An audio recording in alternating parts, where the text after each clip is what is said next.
Assalamu alaikum wa rahmatullahi wa barakatuh. Welcome, guys. Today we're going to talk about objectivity.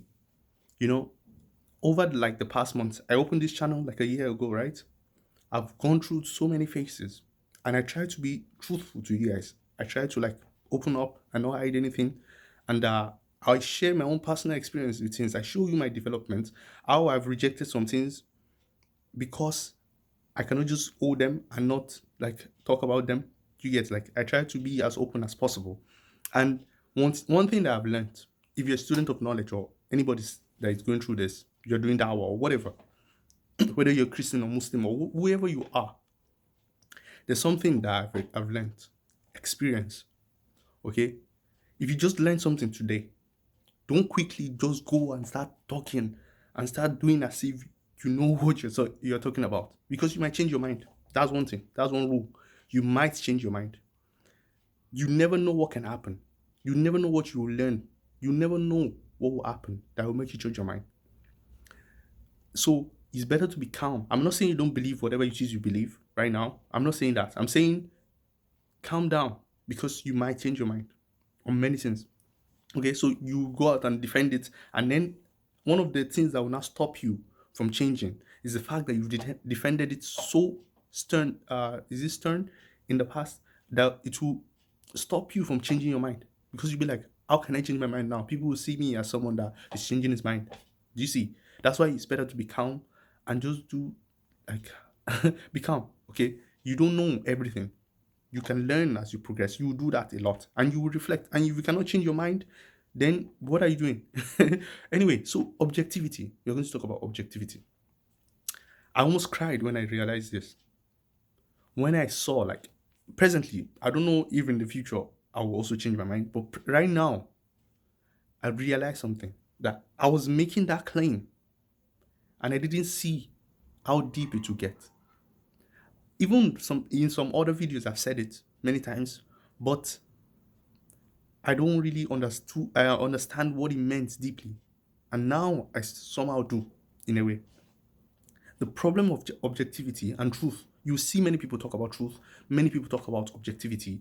Objective truth exists, or this thing exists. Okay? The problem with it, if you can solve it, I would like to hear from you. Okay? If you can solve this issue, if you can solve it, put it in the comment section or reach out to me. The problem with objectivity is not that objectivity doesn't exist or that truth does not exist. The real problem is you making an objective claim or making a truth claim. Okay, so truth can exist and what you're saying it will still be false. Do you understand that? So sometimes what we defend is the existence of truth. All our arguments sometimes is based on something is objective. I don't know what that thing is. Something is objective, something is true somewhere. But you, when you make a claim, how do you justify that? How do you say that one is true? Do you see like there's a difference between the two? If someone denies objectivity, that person has to demonstrate that. And he would try to demonstrate it from particulars, but that one is self-refuting on its own. That's one of the problems of skepticism, at least normal skepticism, is that when you try to remove objectivity, that's something you are trying to do something objective in a way. But the point is, there's a difference between objectivity and an objective claim. Let me show you an example. I made a video about Dr. William Lane Craig. Dr. William Lane Craig he was talking to an atheist and defending that God exists. Okay, I always look at it like okay, and all the arguments he was presenting, they are arguments I can use as a Muslim. I can easily use it, and anyone can use it if you want to defend God. They're accessible to everybody. Cosmological argument, contingency argument.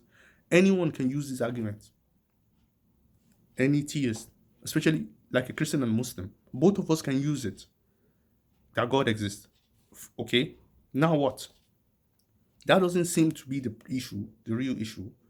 The real issue is when a Christian adds on the salvation part, or adds on that he has access to that God, or adds on some any other claim. That one is not the same as saying that God exists, or that the possibility that God exists. It's not the same.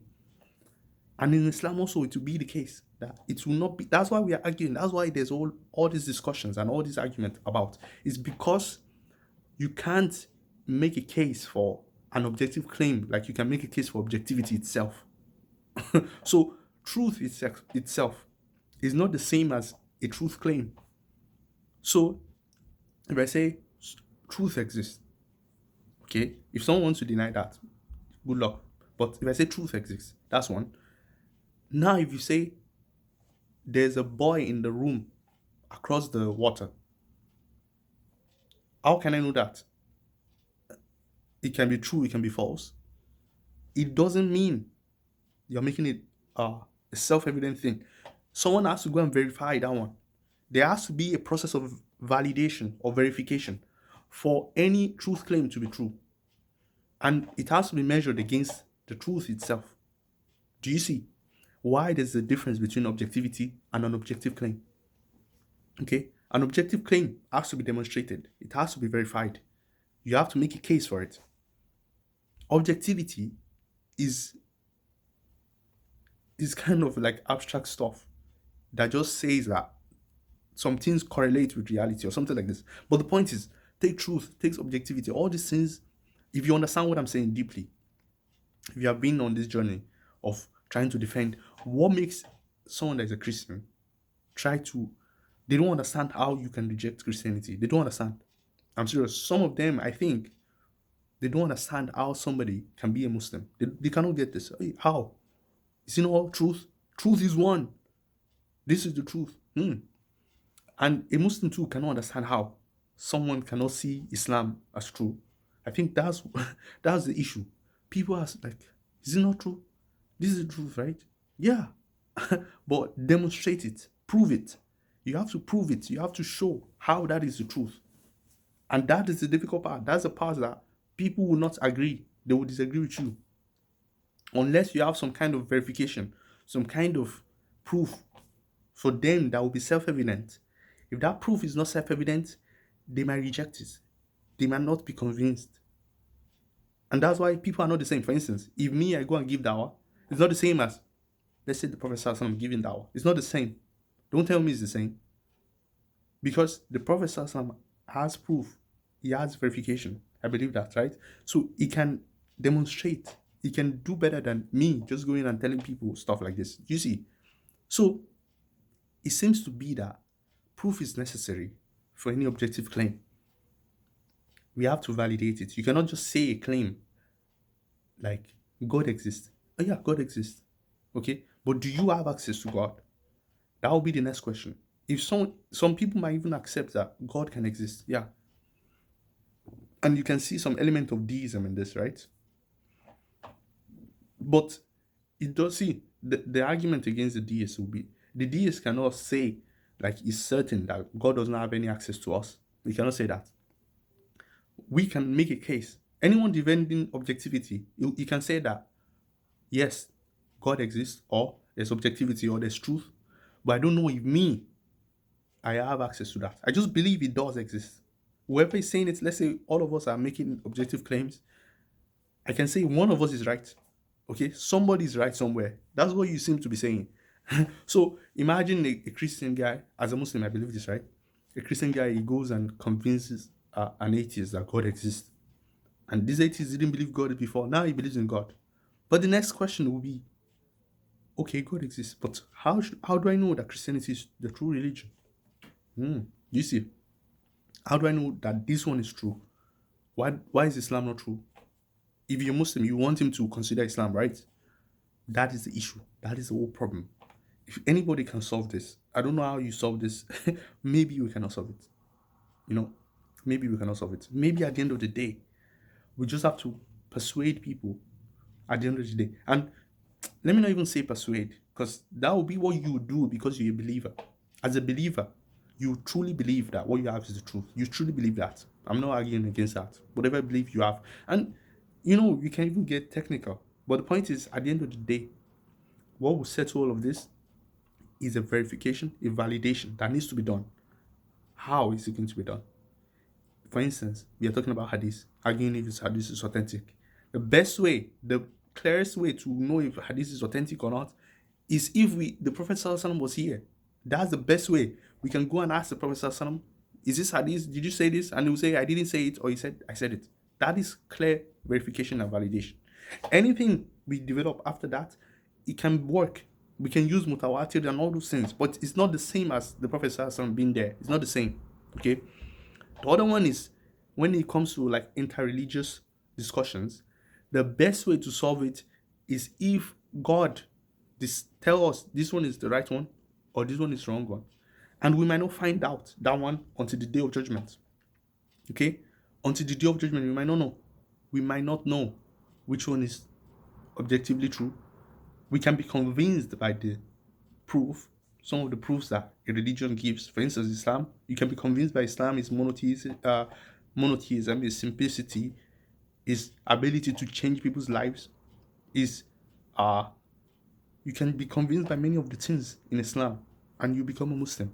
And the day of judgment. And there's some verses in the Quran also that talks about this. That on that day, Allah will settle the differences between you. Something like this. Yeah. That the differences you guys have amongst yourself, Allah will settle it. That is verification. That's validation. Now, I know because you're a Muslim or you're a Christian, you cannot wait to find out on the day of judgment. You don't want to wait to find out that you were upon falsehood. And you know the repercussion that you'll be destroyed or annihilated or punished for eternity. Why would I want to wait? Let God come and decide. You want to know it now. You want to know the truth now. That's why you're doing all these polemics and all these things. You are like, I made a video about this, like the existential. You are like scared. You are really scared because you're thinking, what if I make a mistake? What if I'm wrong? I cannot be wrong. I have to be right. So let me just shout as much as possible. You validate it to yourself. Confirmation bias. You confirm that this has to be the truth, no matter what. Because the consequences is so huge, you're scared of it. I'm not saying you shouldn't be scared, but I'm just telling you, you might not be able to solve it. And you shouting doesn't solve anything either. It will just make you, I think, let's say you're just insulting Islam. What if Islam is true? And then on the day of judgment, you find out, I was insulting the truth. That's why I said you should be calm. Don't insult Islam. Don't insult Christianity. Don't insult anybody. Why don't you just make your claim without insulting people? Can you do that? If you happen to be wrong, at least you didn't destroy yourself in that sense. So anyway, this is very open talk I'm saying to you guys. What do you think about this? Let me see what you think in the comment section. How do you move from an objective claim to objectivity itself without the process of verification and validation? And it seems to be that we might never be able to do this. Never. Only if maybe God can just reach out to you personally. Like, I think like Imam al-Ghazali said, when he was going through his skepticism, he had some kind of inspiration. I don't know if that happened or not, but maybe that is what can verify it for you. Maybe God would reach out to you somehow and you know truth. Okay? And it doesn't mean other people will not disagree with you. Do you see? Imam al-Ghazali said he was inspired, and yet people think he's a heretic today. Do you see? Even in his times, people disagreed with him. Because he cannot claim, when you claim that you have inspiration from God, people don't have that verification. They cannot verify that. So they would just be agnostic or just reject it plainly. Do you see? So whether he was inspired or not, your body can know. On the day of judgment, will know. Something like that. Okay. Now, if he goes further to make an argument for why he thinks this is the truth, you cannot examine that like, hey, this is good, this works, or something like this. So this has troubled me. I almost cried because I saw the consequence of what I was doing. That I was trying to move from an objective claim to objectivity itself. And smart people will be able to see like it doesn't work. You cannot prove it. You cannot show it to people. If you go and debate an atheist and say, Islam is the truth, what Islam are you talking about? That's one. What about the other religions? What about that? How do you move from that? How do you prove in a self-evident way that this is the truth. I'm not saying, see, some people don't understand this. They might not, they might not get what I'm saying. I'm not saying Islam is not the truth or that you don't believe that Christianity is the truth. I'm not saying you don't believe that. You can believe it and you might be right. You might be right. But you cannot prove it such that all these arguments will disappear. You cannot prove it.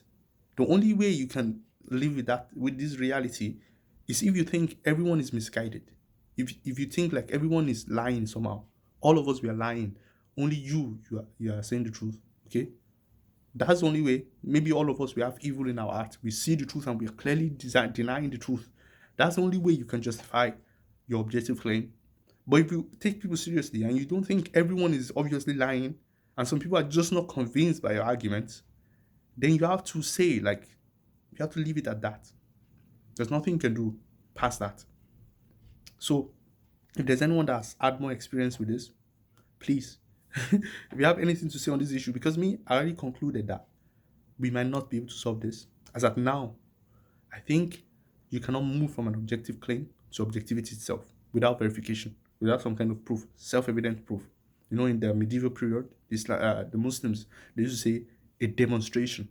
When you make a metaphysical claim, demonstrate it. If you cannot demonstrate it, we can doubt it. You're just talking about things that nobody has access to. Bring something that everyone can compare with. Okay? That one is demonstrated. Everyone can see it, and all the argument is over.